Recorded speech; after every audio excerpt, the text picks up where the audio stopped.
morning. This is week 8 of the Cultural Geography of the United Kingdom, and today it's time to talk about Scotland. This could be one of those subjects that we could easily devote the entire semester to, not only one class, but we'll probably end up returning to some Scottish related themes later on, but of course this is a very interesting region with a very rich and distinct culture, history, art, cuisine, and everything else, even the language and literature. So just to start with, let's look at the map of the United Kingdom. So what you see here is the flags of Scotland. We have already talked about them. The Cross of St Andrews, also called Saltire, and the Royal Standard called the Lion Rampant. Here we have the location of Scotland on the map of the island of Great Britain. The borderline, as you may recall, links more or less the towns of Carlisle and Berwick. These are the border towns in England. And whatever is north of that is Scotland. There are quite a lot of islands. There are entire archipelagos that are included into the category of Scotland, so definitely we'll talk about that as well. There is also a division into the Highland zone and the Lowland zone. You may recall there is a similar division in England as well, with the Lowlands tending to be more in the south and east of England. The same thing happens in Scotland.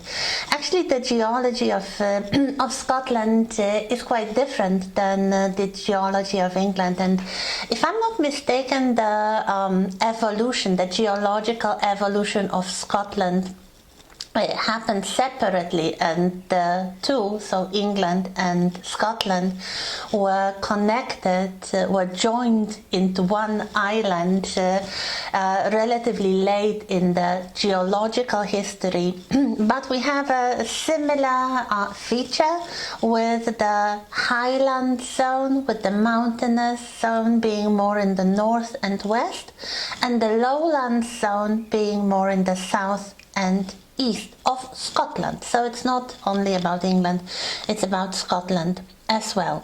So as you can see here, of course, the lowlands have always been more densely populated. This is where you will find the vast majority of cities and towns, and also areas affected by the Industrial Revolution.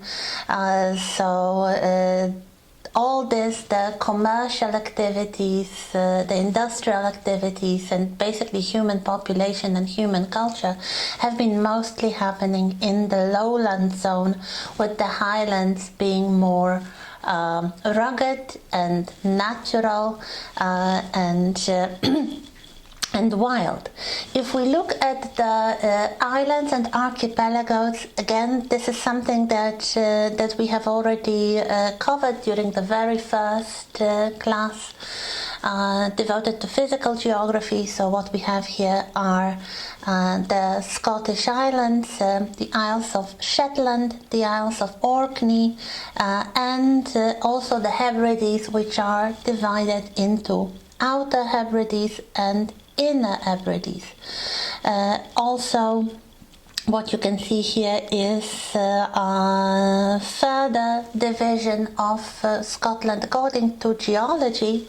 So the highlands and lowlands are further subdivided. In the lowlands we have a range of hills, kind of hilly area near the border with England. This is called the Southern Uplands. Then the lowest areas in Scotland, the central lowlands.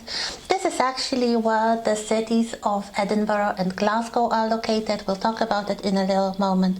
Then we have the main mountain range in Scotland with the highest peak in the United Kingdom called Ben Nevis. These mountains are called Grampian Mountains. As you can see, they are in the southern part of the Highlands. And then we have the Northwest Highlands further to the north. So this is the geology and physical geography of Scotland. But I would like to concentrate mostly on the administrative division, and you may recall the counties of England and Wales and Northern Ireland. Scotland has a similar thing. These are not called counties here, they are called council areas. And here we have the map of the council areas of Scotland, and you can see, hopefully even in this very first map, that the areas in the lowlands and on the eastern coast have more of the council areas than the ones in the north and west, and especially in the central lowlands, these divisions get very, very detailed. So we have a close-up of the map here with all the little council areas named here. But if you look close, you'll see that some of the names are repeated. For example, you have two counties called Dunbartonshire, West Dunbartonshire and East Dunbartonshire. You have again multiple counties called Renfrewshire or Lanarkshire or Lothian. The Lothians, there are even three of them. This is the area near or around the city of Edinburgh. So we have West Lothian, Mid Lothian, East Lothian. You can find that with the growing population, all the historical division was further subdivided, perhaps to make administration easier. So that's what we have. There is a Memrise app with Scottish geography, so if you'd like to learn the location of all these areas, this is greatly recommended. I would say the minimum I expect of you is to know the location of the main cities and the, let's say, larger and more historically resonant areas. But if you are, like me, fascinated with Scottish culture and Scottish history, you may want to go the whole hog and learn the location of all the council areas. So let's start with the islands, and they are sometimes called together the Northern Isles. Shetlands and the Orkneys and the Hebrides, they have a separate history. The history you may recall from our talk of the historical maps and the changing kingdoms and rulers of various lands, that the north and the islands has been the place of a lot of Viking activity. Basically, those Northern Isles, and especially the Shetlands, they have actually belonged to Norway. The same about the Orkneys. They actually were added to Scotland in the Middle Ages, when one of the Scottish kings, before the unification with England, married a Norwegian princess. So this was her dowry, the Isles of Shetland and Orkney. But we have a lot of Celtic culture, even the prehistoric culture there. We have a lot of Viking remnants, and we also have a long history of Irish raids and Irish settlements going back to basically to the beginning of both human habitation in Scotland and in Ireland. So let's look at the Shetlands first. Here we have the map of Shetland. The capital city of the Shetlands is called Lerwick. This is the biggest town in Shetland, in the Shetlands.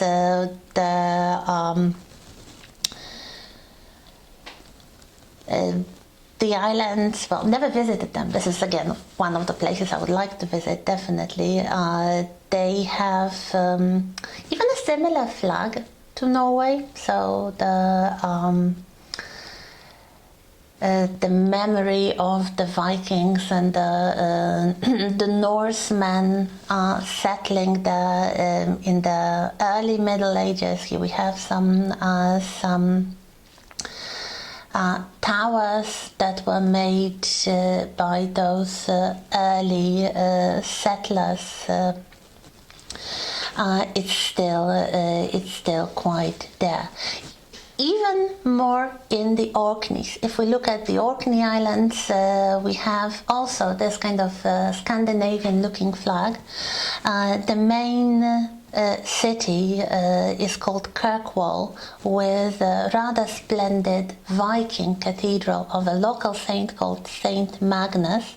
But the history of human settlement in the Orkneys goes further back, very, very far back actually, to the prehistoric period. There are the standing stones, there are the stone circles, and one of the most interesting and impressive finds, something that we'll return to when we talk about the UNESCO sites, is a prehistoric village called Skara Brae, which was discovered in a very well preserved state. It was basically uncovered because it was covered by sand dunes, and once a violent storm uncovered part of this settlement, and what you can see there is the evidence of human habitation around the time of Stonehenge, or even further back in history, so from the very, very beginning of human habitation in the British Isles. So the Orkneys were probably among the first inhabited areas in Britain as such. Some of the prehistoric culture is also to be found in the Hebrides. So what we see here are Callanish stones on the Isle of Lewis, one of the bigger islands there. You don't have to know all the names of the individual islands, but here you have a more detailed map with some of these places named. For example, there is the Isle of Staffa with a very interesting geological feature called Fingal's Cave, which features, as you can see, those granite columns, the naturally formed granite columns that are quite similar to Giant's Causeway in Northern Ireland. So this is the second part of the story of the giants who according to the legend, lived there and wanted to build a bridge between Ireland and the Scottish Isles, which also tells you about the long history of cooperation and perhaps also conquest between the people, the Brittonic people living in Ireland and also living in northern Scotland. So here we have some more interesting islands: the Isle of Mull, the Isle of Skye, of course, very important to the Scottish history, and especially the Jacobite rebellion. Also the Isle of Iona, also called the Holy Island, which is one of the places of early medieval monasteries and the place connected with the saint, one of the patron saints of Scotland, Saint Brendan. So that's what we have. If you want more names, you can find them on the map here. Perhaps it's a good idea to remember the big ones like Lewis or Skye, or those more important ones like Iona. Now I'd like to move to the cities, and of course there are quite a few cities in Scotland with a long-standing history, with a lot of royal connections, and of course before the Stuarts, the kingdoms of England and Scotland were separate. Only after the death of the last of the Tudors, Queen Elizabeth I, the crown of England was passed to the royal family, the royal dynasty of Scotland, that is the Stuarts, because they were the cousins of the Tudors. So King James VI of Scotland got the second title as King James I of England, and later on, of course, this union was made even closer. So rather than two kingdoms only joined by the person of the monarch, the later Stuarts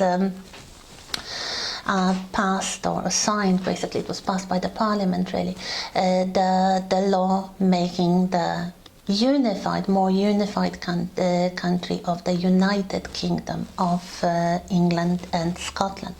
And one of the most important cities and the capital of Scotland was Edinburgh. It still is. Edinburgh, one of the most beautiful cities of Scotland. As you can see here, there is a separate map of Edinburgh. It's basically there are two mountains there, or two high hills. One is called Arthur's Seat, and it's basically a natural space with a lot of beautiful scenery. The other one is the Castle Hill, on which the old castle was built, one of the principal royal castles in Scotland. Basically, the city of Edinburgh can be divided into the Old Town and the New Town. The Old Town is the old medieval settlement with the castle, with the Cathedral of St. Giles. It is largely built on the top of the hill, and there is a main street running along the top of the hill. It's called the Royal Mile, and it links the old castle with the newer settlement, a newer royal residence called the Holyrood Palace. Not Hollywood, but Holyrood, like the Holy Cross. You probably remember the Dream of the Rood. The rood is another name for a cross. So nowadays the royal residence in Scotland, the official royal residence in Scotland, is Holyrood Palace, and whenever the Queen goes to visit Scotland, this is where she stays if she's on official visit in Edinburgh. So we have these two important royal residences connected by the Royal Mile. The new town is new, so it's from the 18th century. It's more regular. As you can see even on the map, the grid is much more regular, and this was from the moment when Edinburgh started to regain its position as the city of wealth, of education, so merchants and doctors especially. Scotland had a reputation in the 18th and 19th century for the education of doctors, medical doctors, but also philosophers and other scholars. So much so that during the Industrial Revolution and later, so the second half of the 18th century and later, Edinburgh started to be called the Athens of the North because of its intellectual importance, scholarly importance, and also the new buildings, the new town, the new developments, mostly in the neoclassical style. So that's what you have. There are some lovely parks. There is a very spectacular monument to the national novelist of Scotland, Sir Walter Scott. There is also Calton Hill, another hill with spectacular views, especially of the old town. So that's basically what you have here. You have a few photographs showing the old castle, Holyrood Palace, Arthur's Seat, so this one of the hills, and Calton Hill with this very characteristic neoclassical decorative structure on top. So we can talk about Edinburgh more if you want to during the live meet. I've been there. This is where I met my husband. I love this city. I would love to visit it again, and I have friends there. So it's a lovely, lovely place. Another city I had a very good chance to visit this time for a scholarship when I was a doctoral student was Glasgow. So if you compare the cultural importance of Edinburgh and Glasgow, it's like the old capital and the new. So it's like Warsaw and Krakow, with Edinburgh being Krakow and Glasgow being Warsaw. Glasgow was one of the cities that really grew after the Industrial Revolution. There was coal discovered in the vicinity, so there was a lot of heavy industry, and this was basically a kind of working class city with a lot of 19th century development. So if we look at some important parts of Glasgow, such as the old university, because there are two universities actually in the city of Glasgow, but the old one and the main square in the city called George Square, and also the splendid, absolutely wonderful museum of art and design called Kelvingrove Museum. You can see even from the photographs they were built in the 19th century. So we have typical Victorian, either neo-Gothic style like the Glasgow University, which looks a little bit like the universities of Oxford and Cambridge, or the eclectic style, mixing different styles, such as in the case of Kelvingrove Museum. This was a city with quite a lot of poverty and problems, but towards the end of the 20th century, it became redeveloped with a lot of interesting modern architecture, like this Clyde Arc here. The River Clyde is the river that flows through Glasgow, so the areas near the river were redeveloped, and now they are modern and very interesting as well. The next big city is the city of Dundee, and as you can see here, it's not very large. They have a hill called the Dundee Law, which is here on this photograph. I never went there. This is one of the places I would love to visit, but never went there. And what we have here are the city chambers, so the town hall. In the vicinity, there is an interesting monument of 19th century engineering called the Tay Rail Bridge, which is a rebuilt structure because the original Tay Bridge collapsed in the 19th century in what was one of the most tragic catastrophes, building catastrophes in the 19th century. Actually, there was a train passing over the bridge in a very heavy wind, so it kind of weakened the bridge, and it collapsed, sending many people, the passengers of the train, to their deaths. What is interesting, there is a literary connection, because this is something you may want to Google. The commemorative poem about the Tay Rail Bridge tragedy, written by the Scottish poet called William McGonagall, who has the official title, and I think it's official, of the worst poet ever to write in the English language. And yeah, I leave you with that. Google it and judge for yourself whether the Tay Bridge disaster by William McGonagall is the worst poem you can imagine. We'll talk about it later on, and we'll continue in a moment.